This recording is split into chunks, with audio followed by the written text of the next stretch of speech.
The 80th time they were on the Black-Eyed Susan. It's a grade 2. We'll look at the odds. As we told you, the one Pilfer scratched. Yearly Report, deservedly the favorite.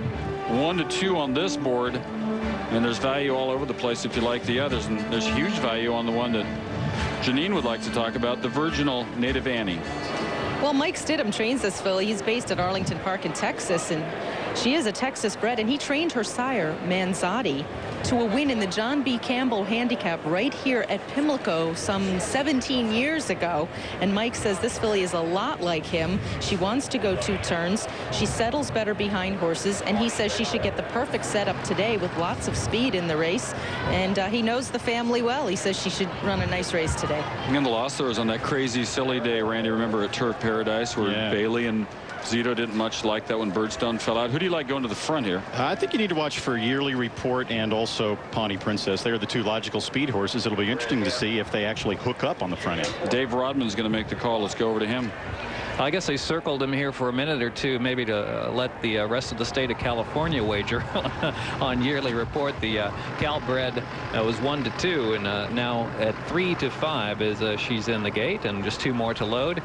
Native Annie will be next up, the Texas bred filly with Victor Espinoza aboard.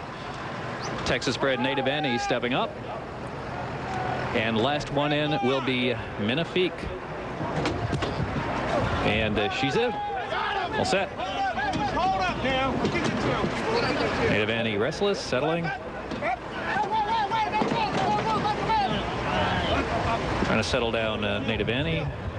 Just a little bit awkward now. Okay, and they're off to the Black-Eyed Susan, and a great even start here. Yearly Report along with Native Annie and Minifique from the outside, as America's right there, and Rare Gift as well, followed by Pawnee Princess and Song Track is last of all. Nobody in a particular hurry here past the line. It's Rare Gift leading the way, but America secures the inside. Yearly Report is 3rd into the first turn, and a very wide out Native Annie's not far from the front. Not much pace on at all here with 7/8 to go, as Pawnee Princess and Ramon Dominguez with a handful of horse down to the inside there. She's traveling well, just 2.5 lengths off the lead, followed by Minifique, and Song Track has to get untracked from the back of the pack, and 7 lengths from the lead. Up the backstretch, America, and Rare Gift. Rare Gift gets ahead in front. Yearly Report, the favorite, 3 deep in 3rd. And on the outside, there's Native Annie in 4th.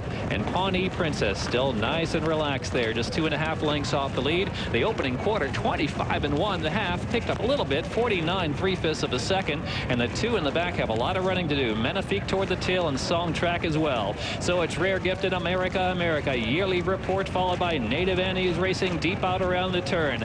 Pawnee Princess might need to get out of that box. She's down inside there in between horses, but she's still going well enough to win this one. 3/8 to go, and around the turn with less than 3 furlongs to run, Yearly Report is coming to engage. Rare Gift for the lead. Native Annie, Pawnee Princess is 4th and just 2 lengths off the lead. Minifique and Song Track at America. They come to the top of the lane. Yearly Report, Rare Gift down to the inside, followed by Native Annie in 3rd. Pawnee Princess now set down and tipped out to the 3 path and coming in between horses. Yearly Report, Rare Gift, Pawnee Princess trying to move through, but now under a stiff drive. Yearly Report holding sway down to the inside. Rare Gift is fighting on. Pawnee Princess is 3rd. Yearly Report and Jerry Bailey coming home to win the Black-Eyed Susan. Pawnee Princess gets 2nd from Rare Gift in the photo, and Native Annie. Well, they were crawling around for a while, but they made the stretch interesting, and Jerry Bailey gets up and proves the gamers correct. Yeah, Yearly Report easily the best horse in that race when you consider the fact that she was 3 wide around the first turn, and she was also outside a little bit around the second turn. You know, it's not like she drew off and won by 8 or anything, but it was a convincing victory. 152-3. Bailey winning this race now for the 2nd time in 4 years, and Bob Baffert's he's got several 3-year-old fillies now that are going to go on and do pretty well in some of the races we'll have later on in the year. And there's another look at it. You see down along the inside there, the 3-horse America had already backed up pretty badly out of there, and you see Yearly Report with Pawnee Princess in the blue blinkers just to her outside. Pawnee Princess was taken back off the pace, as was Yearly Report. That's why the fractions were so slow. And Pawnee Princess actually, when she found a running lane, didn't really do too much with it. So you certainly can't say that traffic hurt her that much. And his wife, Jill Moss, they're happy. They've won. They're moving forward with that animal. Jerry Bailey's the winner this time. See what he can do about that tomorrow in the Preakness. We're going to come right back. further state what just occurred in the 80th running of the Black Eyed Susan, the favorite one on a day when the long shots have been coming in.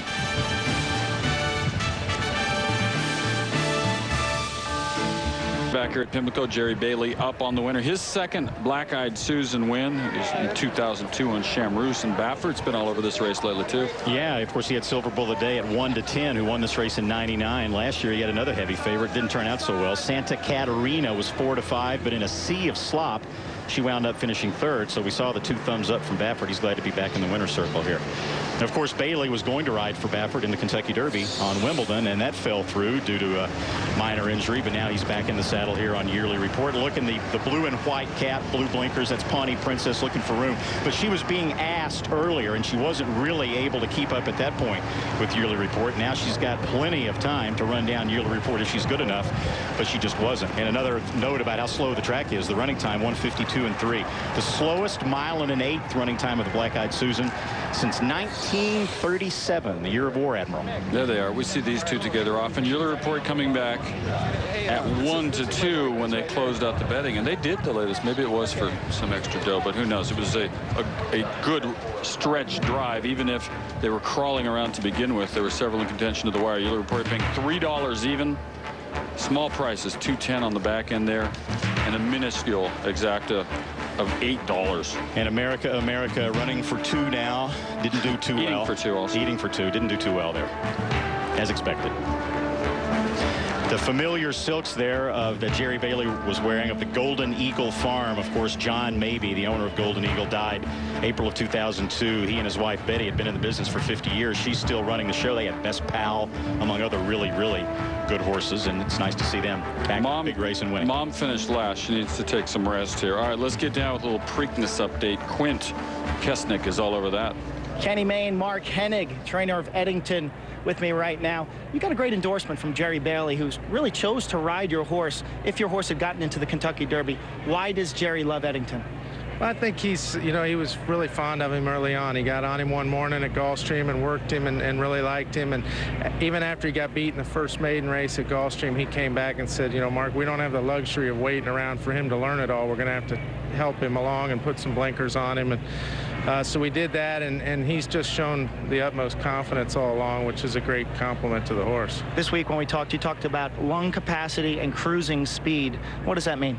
Well, I think, if you watch his races at Gulfstream, he's such a big horse. You've seen him here this week, and he does have a huge lung capacity. And just watching him gallop on a daily basis, he just can cruise along. And I think at these longer distances, that's a big benefit. How do you get him to put the physical together with the mental for a peak performance? Well, we've been working with him, but a lot of these things come through racing, and it takes time. And we hope that the Wood was a big learning experience for him, and sometimes it takes a loss like that for them to learn the most. The similarities between Eddington and Red Bullet, who won the Preakness in 2000, are eerie.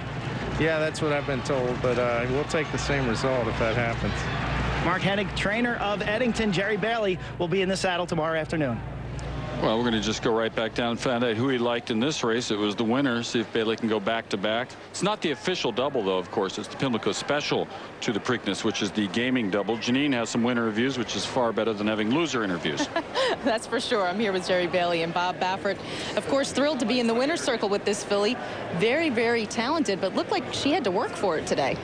Well, I mean, the track's pretty deep today, and I think all the jockeys knew. That's why the pace was so slow, but it's great to win a race for Mrs. Mabee and her son. We haven't been out of town, and she loves her Calbreds, and they raise them, so it's too bad she couldn't be here, but congratulations, we did it. How hard was it for you to watch the Kentucky Derby this year?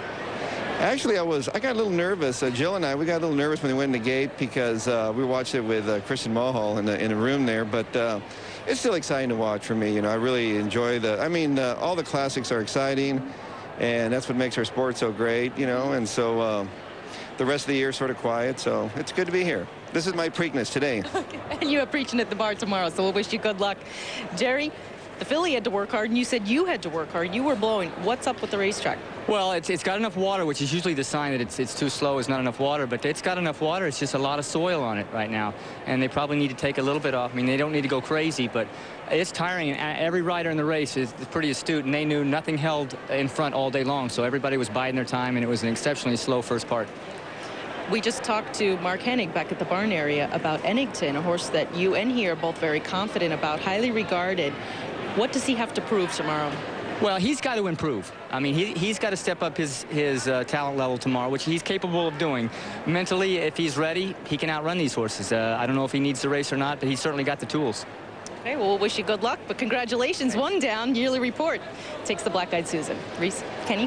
Well, with Eddington, Jerry Bailey's taking the same kind of Red Bullet path we saw, what, in 2000, just a few years ago. And Red Bullet was very lightly raced. That's one reason why it's getting more and more difficult to handicap these classic races, because horses like Rock Hard 10 and Eddington, they certainly haven't peaked yet, and you don't really know where that upper level is. They just continue to improve until they reach it, and it's a guessing game. All right, we want to update Rick Wilson. A lot of people concerned because of the near fatal accident he had. He's in a local hospital. The good news is that he is improving. He is improving. He's now in serious but stable condition at a local hospital.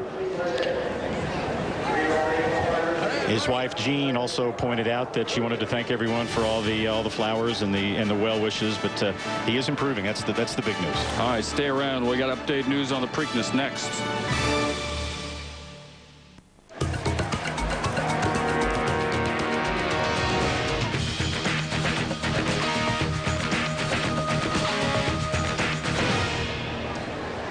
Hey, we're back here at Pimlico, the high view from the Goodyear Tire and Rubber Company and the blimp. They have the greatest blimps ever, these people, and these blimps are made out of Assurance tires. That's the way I understand it. We enjoy the views, don't we, Randy?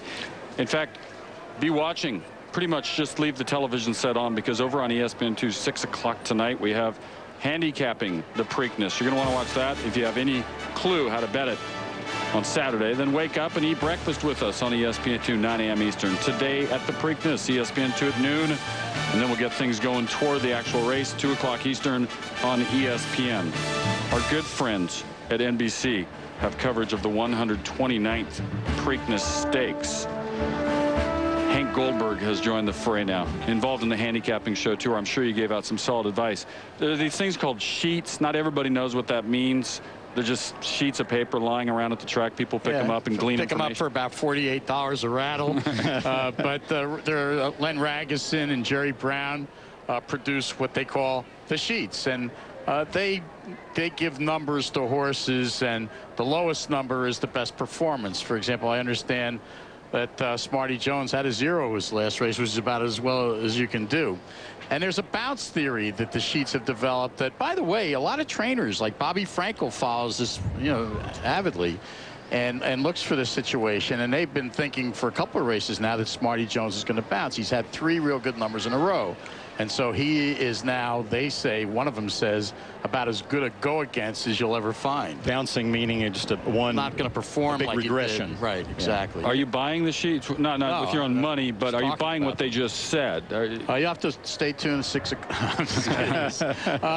Actually, I don't see how you can leave Smarty Jones out. You and I were talking about this morning. Repeat what you said. It's such a great comment. Well, you got how many races did Seattle Slew win? Secretariat. Did they bounce? Yeah. I mean, they kept running good race after good race after good race. I mean, maybe the theory is that the modern horses aren't quite up to it as the old horses were. But I think 7 wins and 7 tries you have to respect. The horse that I'm looking at is Eddington. I like him at 8-1. Jerry Bailey rode him in the Wood. He was 3rd at the top of the lane. And Jerry said that he felt like he had a lot of horse underneath him, and one that he felt like a winner. But he got hit in the face, I guess, with a whip. Not Jerry, but the horse. And he was bothered in the stretch. And Mark Hennig, the trainer, has told me that he's going to open up the blinkers a little bit so he can see other horses and be more aware so that he can compete a little bit better. What about Lionheart from the rail, Patrick Biancones? He's as honest as they come, and he's going to fly out and be out there in an easy lead. And Patrick's as good as they come. Here's the big unknown coming out of the Derby. Lionheart was all out every step.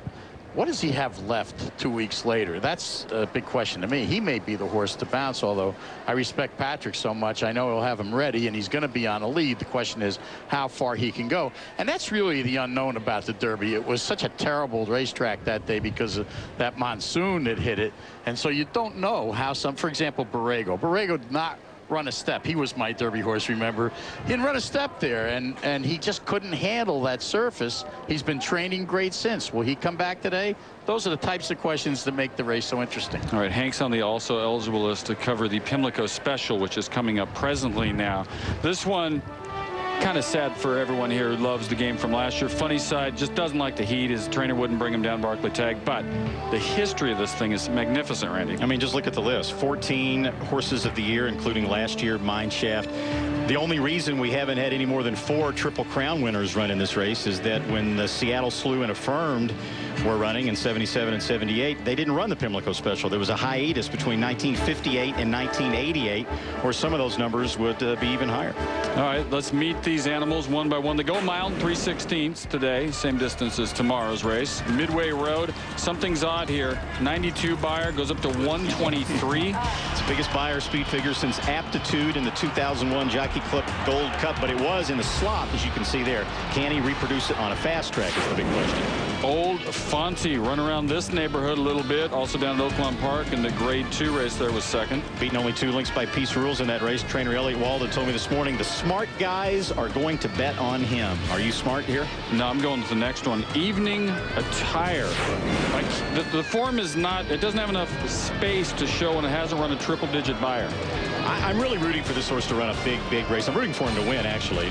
Not that I'm wishing anybody else bad luck, but 6 second-place finishes in a row. This horse is overdue, and yet he still digs in and tries hard every time out. 6 years old. Southern Image, just raced 6 times in its entire career, and it's coming up huge lately. Hasn't run since that win in the Santa Anita Handicap in March. 2 consecutive wins in $1 million races. He could control the pace. There's not much speed in this race. Funny Side was the 5 out. The 6 is Bowman's Band. He'll move over. 1 was 3rd in a grade 3 at Gulfstream. That was back in March, though. And in October of '03, he defeated Dynaver, one of the leading contenders in this race. Bowman's Band trained by Hall of Famer H. Alan Jerkins. There are some who think if you're playing pick 3s and whatnot at this stage in the game, Dynaver's a single. Is that a fact here? Other than Medaglia d'Oro, Pleasantly Perfect, I mean, he is right up there. The top 3-4 handicap horses in America. This was his win in the San Bernardino last time at Santa Anita. 3rd in the Breeders' Cup Classic last fall. A real good one. Let's find out what those who aren't playing the Lon Jung Silver pick 6 think. Actual wagering going on here. Southern Image even. I'm going to be interested to get to the next page, because if Southern Image is even, what then is Dynaver? Dynaver is going to be higher than even. We know that. He's going to be 8-5 right now. I thought it would be more the other way around, especially since speed hasn't been doing all that well in the car today because of the condition of the racetrack being so deep. Hank, are you startled, or do you just not have major? You just have major bet yet, and we haven't seen. That's right. I love Dynaver going forward to. It's the first leg of the double going over to tomorrow's Preakness, and I think he nails Southern Image at the wire. That last race, we saw it together out in California. He was dynamic that day. I'm sorry, go ahead. No, I was going to say, I just ran into Christophe Clement, the trainer of Dynaver, on the steps, actually, coming up here. We're on top of the roof. And I asked him what he was most worried about in this race, and he said he was most worried that Southern Image would get away, would get loose in slow fractions, and he needs to be pressed. All right, Dynaver was huge in last year's Breeders' Cup Classic at Santa Anita Oak Tree Meet. Stay around. We're going to have all sorts of news, and if you want news right now and you have a computer next to you, go to Preakness.com. As you know, it's the official site. In fact, it's your definitive source for Preakness information. We got the Pimlico Special coming. It's coming soon. 5 minutes on the board to post, but they've been taking them there a little bit slow this day, and that's good because then we can talk about the animals some more. We're coming right back. The Pimlico Special next on ESPN.